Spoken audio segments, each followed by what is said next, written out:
In this guide, I'm going to show you how to fix Google Play in-app purchase not working. This is Aiden from JustBoz, and before we get into this guide, make sure to like the video and subscribe to the channel with all notifications on. It really does help with the channel, and it lets us know that you want more content like this, so we greatly appreciate it. If at any point throughout this guide you did have any questions, just ask them down in the comment section below, and we can help you out further. I'm going to be doing my best to reply to every single comment down there. Now, first things first, you need to make sure that your Wi-Fi or mobile data connection is working properly, and then completely close out of the app or game and reopen it.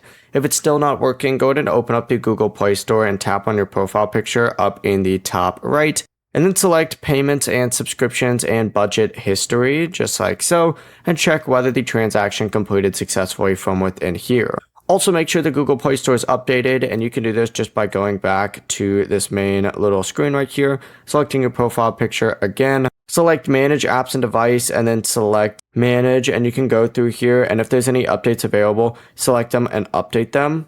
You can also go back to the same section, hit Settings, and then you can hit About and then update the Play Store version. And as long as you do all of that, you should be good to go. But if it's still only failing inside one specific app, contact that app's developer because they're responsible for those in-app purchase issues. Before you do leave, make sure to like the video and subscribe to the channel with all notifications on. It really does help with the channel, and it lets us know that you want more content like this. We'd greatly appreciate it. And if at any point throughout this guide you did have any questions, just ask them down in the comment section below, and we can help you out further. I'm going to be doing my best to reply to every single comment down there. Peace.